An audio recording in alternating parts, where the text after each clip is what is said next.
네, 안녕하십니까. 대장간입니다. 오늘은 대만 브랜드 SYM과 킴코 그리고 PCX에 관한 영상을 만들었습니다.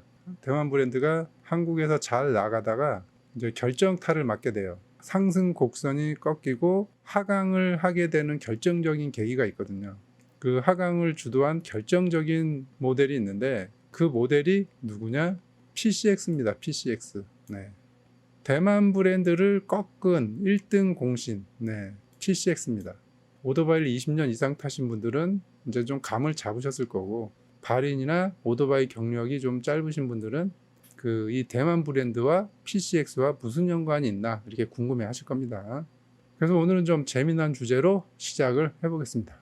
우리나라에 대만 브랜드가 들어온 거는 2000년 초예요. 그러니까 이 2004년과 2003년은 그냥 문서에 나와 있는 건데 연도는 조금씩 다를 수 있어요. 2000년도쯤에 대만 브랜드가 한국에 들어오기 시작했다. 이렇게 이제 이해하시면 됩니다. SYM은 모터스타 코리아라는 곳에서 계약을 해서 이제 수입을 한 거고, 킴코는 바이크 코리아라는 곳에서 이제 수입을 했습니다. 대만 브랜드가 한국에 처음 들어왔을 때는 처음부터 그렇게 반응이 좋고 그러지는 않았어요. 왜 그러냐면 이 대만과 중국을 좀 동급으로 생각을 했던 거예요. 이 오토바이 산업에 대해서. 처음에는 그렇게 이 대만 오토바이가 잘 팔리지 않았어요. 그런데 이제 대만 오토바이를 한 대, 두 대 팔기 시작하면서 국산 이 대림이나 효성보다 좋다는 이야기가 이제 점점 많이 나오는 거예요. 그러면서 이 대만 스쿠터들이 판매가 점점점 높아져요. 그러면서 이 빅 스쿠터, 네, 그 다음에 이 스프린터 스쿠터, 우리나라에서 이제 잘 나가기 시작한 거예요. 그 당시에 50cc 차체에 125 엔진이 달리니까 무지하게 잘 나가죠. 네, 그리고 또 막 125 스쿠터에다가 300cc 엔진 막 스왑하고 뭐 이런 재밌는 일들이 많이 있었어요.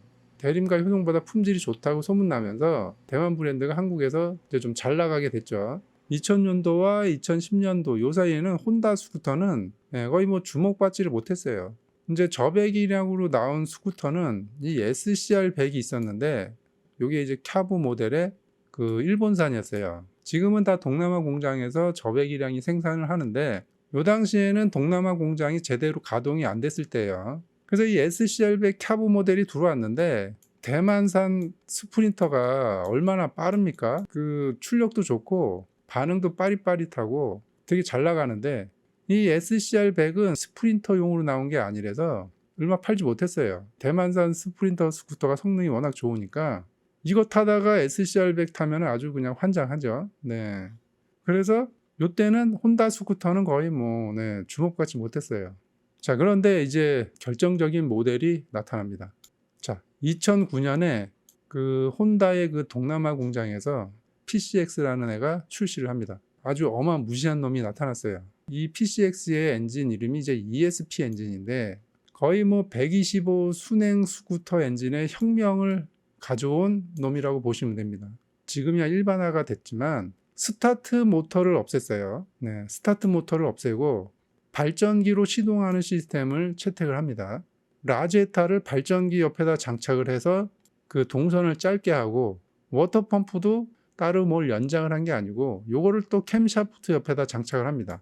저항을 줄이고 소음도 줄이고 에너지 낭비도 줄이고 그래서 거의 뭐 저진동에 저소음에 연비도 좋게 나오고 처음에 이게 나왔을 때는 그렇게 부각을 나타내지 못해요. 보시다시피 2009년도에는 1700대, 네, 1700대예요. 2009년 나왔을 때. 근데 2010년도에 3000대, 그냥 조금 더 판 거죠. 2011년도에는 5000대, 그리고 2012년도에 6000대. 근데 2013년도에 2배 조금 못 미치는데 거의 2배급이죠. 네, 2013년도에 10,000대를 찍어버립니다. 여기서 이제 재밌는 현상이 벌어져요. 뭐냐 하면 우리나라는 그 오토바이 판매 대수, 네, 오토바이가 평균 뭐 10만 대 안짝에서 왔다 갔다 해요. 1년. 네, 10만 대인데 만약에 이 PCX가 이만큼 팔리면 다른 회사 오토바이는 그만큼 못 파는 거예요. 그리고 125 같은 경우는 그 승용보다 배달로 많이 타요. 네, 배달로 많이 타기 때문에 다른 오토바이를 타다가 이쪽으로 넘어온 거예요. 이만큼이 넘어오면 그동안 그 저배기량 스쿠터를 좀 장악하고 있던 대만 브랜드가 이때부터 하강을 하는 겁니다. 14년, 15년, 16년 넘어서면서 PCX가 계속 상승을 하고 대만 브랜드는 계속 하강이 되는 겁니다. 이렇게 대만 브랜드가 팔리고 PCX도 팔린 게 아니고 PCX가 치고 올라갈수록 대만 브랜드가 그만큼 빠지는 거예요.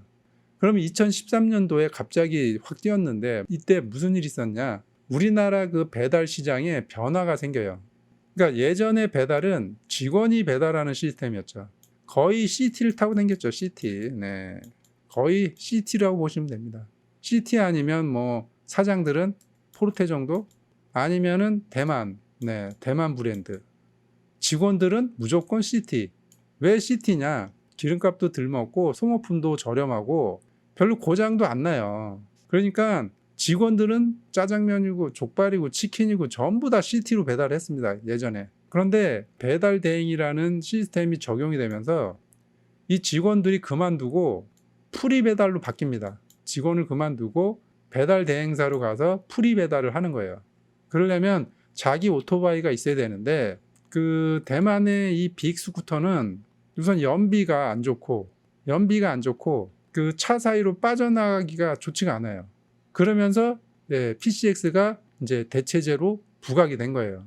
배달 대행 사무실에 들어가서 이제 자유롭게 일하는 구조로 바뀌면서 본인이 이제 배달을 할 때 좀 편안하게 하고 싶으니까 CT를 사지 않고 이 PCX를 선택을 하는 겁니다.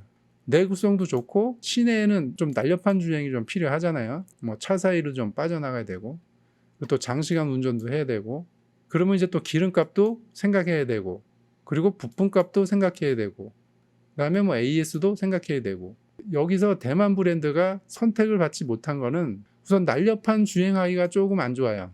첫 번째. 그리고 연비, 기름값, 빅스쿠터랑 PCX랑 기름값 차이가 많이 나요. 그 다음에 이 부품값. PCX는 동남아 공장을 돌리면서 동남아에서 가져오기 때문에 부품값이 저렴합니다. 그런데 이 대만 스쿠터는 대만의 인건비가 비싸잖아요. 그러니까 대만에서 가지고 오는 부품 자체가 비싸기 때문에 부품을 동남아 수준으로 저렴하게 팔 수가 없는 거예요. 이 기름값과 부품값에서 차이가 나니까 이제 더 이상 대만 스쿠터를 탈 이유가 없어진 거예요. 그래서 이제 PCX가 계속 떴다. 저는 그렇게 봅니다. 그리고 또 하나는 장시간 운전해도 엔진이 뭐 별 탈이 없으니까 영업용으로 뛰는 사람들은 이제 PCX로 전부 다 이제 가버리는 거죠. 네. 2013년부터 뜨기 시작해서 지금까지 125 스쿠터 판매 1위를 계속 하고 있는 겁니다. 그리고 이 PCX의 ESP 엔진은 거의 뭐 레전드급이다. 이렇게 보시면 되겠죠. 네. 2013년부터 시작한 이 PCX의 반란, PCX가 팔린 만큼 이 대만 브랜드는 판매율이 점점 이제 떨어지게 되는 결과가 된 거죠.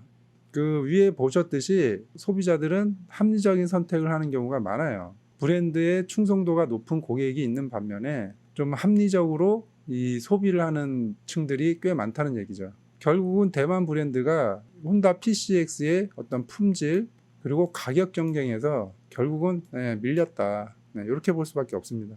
결과적으로 어떻게 됐냐면 2023년 7월에 KR모터스가 이제 수입사로 변경이 됐어요. 근데 이 KR모터스는 이제는 뭔지 모르겠어요.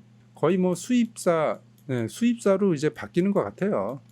뭐 국내 브랜드라고 하기에도 조금 창피합니다. 변변한 125 스쿠터 하나 만들어내지 못하니까 이거를 뭐 국내 브랜드라고 얘기하기도 좀 그렇고 판매하는 스쿠터 보면 전부 중국에서 가지고 와가지고 판매를 하니까 그냥 뭐 KR은 그냥 이제 수입사로 봐도 되지 않을까 저는 그렇게 생각합니다. 그리고 킴코의 이 바이크 코리아도 그 킴코를 그냥 좀 약간 방치하는 느낌이 들어요. 왜냐하면 바이크 코리아가 2018년도에 이제 트라이엄프를 시작을 합니다. 이 트라이엄프 홈페이지랑 한국 킴코 홈페이지 가보신 분 있나요? 한국 킴코 홈페이지는 뭔가 하고 있는 느낌이 안 들고 트라이엄프 홈페이지는 잘 해놨더라고요. 네. 그러니까 그 제가 볼 땐 뭐 바이크 코리아나 모터스타 코리아는 그 동남아산 모델들이 들어오면서 그 일본 브랜드, 일본 브랜드죠. 동남아 생산의 그 일본 브랜드가 들어오기 시작하면서 어쩌면은 이길 수 없다라는 생각을 했을지도 몰라요. 그거는 두 가지죠. 이 품질과 가격 경쟁이죠. 네. 품질과 가격 경쟁에서 이길 수 없다라고 저는 생각을 한 것 같아요. 네, 사실 일본이 기술력이 좋으니까 네. 생산 공장이 동남아라서 그렇지 기술력은 일본이 아무래도 좀 더 좋죠. 그런데 대만 브랜드가 가격도 비싸잖아요. 그러니까는 그 가격도 밀리고 품질도 밀리고 이거는 해결하기 힘들지 않나 이런 판단을 했을 수도 있어요. 현재 그래서 우리나라 대만 브랜드는 지금 SYM은 KR에서 다루고 킴코는 바이크에서 다루는데 뭔가 이 소비자들한테 훅 오는 뭔가 없으면 일본 브랜드로 넘어간 점유율을 찾아오기가 쉽지 않을 거다. 오늘은 대만 브랜드와 PCX에 대해서 썰을 풀어봤는데 요거는 이제 저의 생각입니다. 네, 요거는 저의 생각이에요. 근데 어쨌거나 데이터가 PCX가 상승하기 시작하면서 대만 브랜드가 점유율이 떨어진 건 사실이기 때문에 대만 브랜드 추락의 1등 공신은 PCX다. 네, 저는 이렇게 생각합니다. 오늘은 여기까지 하겠습니다.